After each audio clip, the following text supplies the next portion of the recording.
So I'm curious, Jhonny, how did you practice listening in English? Listening, well, I did a lot of things. I did a whole bunch of things. If there is one thing you can think of in order to learn English or to learn a foreign language, I did that. One thing that I did in order to learn, to improve my listening skill was to listen to music. Mm-hmm. I remember I had this friend that I was studying English with, and we both like salsa music. Mm-hmm. And there is this guy, Mark Anthony, who we really like. Yeah. And he sings salsa in Spanish, but we thought we would listen to him in English, Mm-hmm. to see if we would be able to understand what he would say in English singing his salsa music. And to our surprise, we were actually capable of understanding a lot of the things that he was saying in his songs. And then one thing we did was we would transcribe the lyrics of the song as the song would play, and then we would try to sing the song along with him. Mm-hmm. And a lot of times we didn't get the whole meaning of the lyrics, but at least we were capable of understanding most of it. And then what we didn't understand, then we would look it up on the internet. Mm-hmm. And it was a fun activity to do because we loved the music he sings, and also it was a nice exercise for us to be exposed to the language from the listening from the listening perspective of it. That's cool. I do something similar, but in Spanish, so that I can learn more words and understand more. Like with music? In Yeah, Spanish? yeah. And who did you listen to? Who did I listen to? I listened a lot to Shakira at first, because it's very easy. Was it easy for you to understand her Spanish? Yeah, yeah. Some people say that it is kind of like hard for them to understand when Shakira sings in Spanish. Mm-hmm. She sings in English too, and I think her songs in English are amazing. But I don't know, for some reason people say when she sings in Spanish is a little strange. A little strange. Well, for those who are learning Spanish, of course. Yeah, yeah. I mean, if she sings in Spanish, I am always going to understand. Right, what much she better says. than me probably. I guess, yeah, all right. Okay, cool. And so we don't have to stop it, I guess. Well, another thing that I did was watching movies and TV shows. Mm-hmm. But that was probably the most difficult exercise that I did. And I would say that if you want to do this, make sure that you have practiced enough. Mm-hmm. You have been exposed to the language long enough in order for you to be ready to understand the movie and understand the TV show. And if not, at least make sure you have subtitles in Spanish at the beginning. Mm-hmm. And I remember something funny that happened to me was that I thought I was ready to understand movies. Mm-hmm. And then I got this movie from Panama. A friend of mine had gone to Panama, and then when he returned to my hometown in the Pacific coast of Colombia, that's in Luque, he brought this movie with him. The movie was Bad Boys, the first part of it. Uh-huh. Bad Boys, Bad Boys. Yeah, Bad Boys, that movie. and then I have the movie here. I'm like, yo, we can watch the movie, and I translate the movie to you guys so you guys understand what the movie is about. The movie had no subtitles; it was only in English. Mm-hmm. And then I played the movie. I got all these friends with me at my place, and then I played the movie. And to be honest with you, it was very difficult for me to understand what the movie was about. Right, because there's a lot of accents, and if people are speaking quickly, it can be difficult. It was horrible. It was very embarrassing, and then I had to say to my friends, hey, I'm sorry, but I'm not understanding what they're saying. I cannot translate. I'm not ready yet. Mm-hmm. So that was a hard lesson to learn, and I understood that I needed to put more effort into it. I needed more time to be exposed to the language in order to be able to understand, to fully understand a movie, for example. But then I continued watching movies, and with time, I guess I started to understand better. And now I really enjoy watching those movies. Both, not only that I enjoy watching the movie in this foreign language that I'm learning, but also I entertain myself. Yeah, and it's nice at the beginning to find ones where it's really obvious what's happening. It's like not too complicated. So even if you miss some words, you can still fill in the gaps in understanding and get it. And what about speaking? What kinds of stuff have you done speaking. for practicing your speaking? or finding opportunities to That was a practice tricky them? one. That was a tricky one. I didn't have a lot of opportunities to practice my speaking when I first started learning English. Mm-hmm. I am from Nuki. This is a small town on the Pacific coast of Chocó, like I told you before. Mm-hmm. And one thing I remember I used to do was I would go to the airport in my hometown to look at the people getting out of the plane to see who would look foreign, Mm-hmm.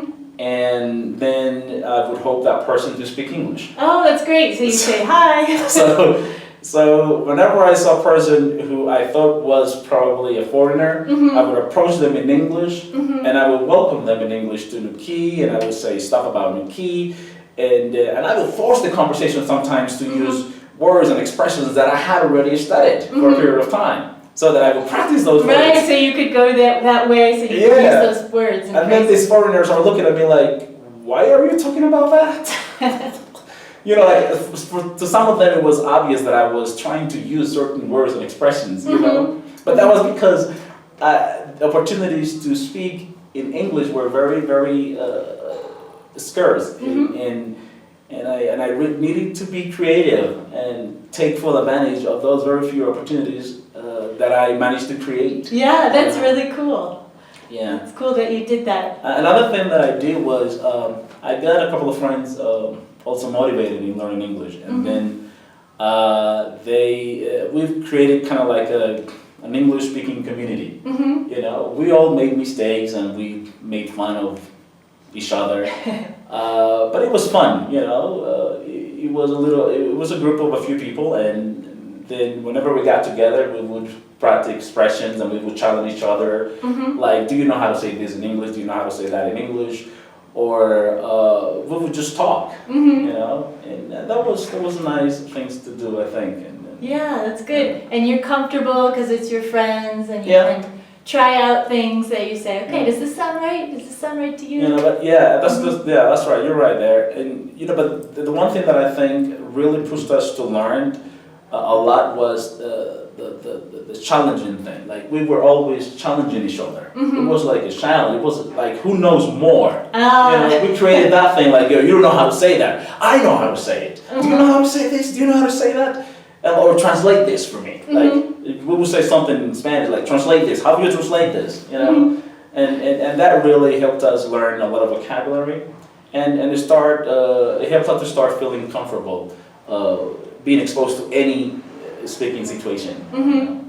That's cool. So you had kind of a competition. It was a competition. Exactly, that's the word. It was a constant competition, you know, within that small group. Mm-hmm. What else? Yeah, pretty much. Well, things that I can think of right now, I would say those two things that I did in order to practice speaking. Mm-hmm. This other thing, I made friends online. Mm-hmm. You know, to get a chance to practice with native speakers. Mm-hmm. You know, there was this website called church.com, something like that, and there you would meet with both native speakers and non-native speakers. Those non-native speakers are also learning English. And then native speakers of English, what I would do with them is I would help them with their Spanish, because if you are on this website, it is because you're learning a foreign language. Mm-hmm. So I would look for those native English speakers who were learning Spanish, and I would help them with their Spanish, and they would talk to me in English for some time in return. Oh, that's great. And you had a nice exchange. Exactly. And with others who were non-native English speakers, we would just practice. They were probably speakers of Chinese or any other language, but they were also learning English. Mm-hmm. You know, so it was like an international community of students learning English. Oh, cool. It seems like, and it's really motivating because you're really talking to them. Yeah. And the thing is, like, it is not weird for you to start a conversation in English there, because if you're there, it is because you're practicing or learning a foreign language. You can see the name of the person, what the native language is, and what the language or languages is that they are learning. That's cool. That's a really good way to do that. I wish I'd done that when I was learning Spanish. Oh, you didn't do that? I didn't do that, no. Well, now you know you can do that. Now I know. And actually that's the last question I had was about communication. So not just speaking, but like where did you find chances to really use it? And it sounds like that's To you did a really lot of use things. it. Yeah. Well, I have to say that most of my practice was just for the sake of practicing. Mhm. Like my first 5 years learning English, I would basically use English to just practice the language, not to really communicate with people. But when I got to college, when I started the university, I have to say that then I took some courses where I would have to express myself in English, and it was not just to practice, but to actually be part of a conversation related to the content of the course. You know, and now at work, I use English to Right. actually be myself and communicate with my students. But before that, it was basically for just being able to practice the language. Mhm. Yeah. So for a time, it was more the goal of learning the language, and then later it came to that for you. Exactly. Oh, all right. Well, cool. Thank you for sharing your experiences. This is really interesting. to My see. pleasure. Yeah, all the hard work and the opportunities you made for yourself and your friends to keep practicing English. Yeah, that's true. That's true. One last thing that I would say to you, if you're interested in learning a foreign language, in this case English, I guess, try everything. I mean, every little thing you can do to expose yourself to the language is useful, and it is going to help you learn the language. You know, I did a lot of things like these road memorization games, for example. I would learn words out of the dictionary at random. Boom, boom, boom, boom. Repetition. You know, recording my voice into a microphone and then listen to myself over and over again, trying to imitate the way a person said something in a video, for example. I did that a lot. Like, I want to sound just like him. You know, I would just record that like many times to just see if I could say it the same way. You know, yeah. A lot of times I didn't do it the right way, but Yeah, but it's a good tip, and it's like you have to be a little obsessive, right? To really get into a language. yeah, you have to get creative and think of things you can do in order to use the language one way or another. Yeah. Cool. Well, thanks. Thanks for these You're tips welcome. and sharing your experience. Okay. Appreciate Anytime.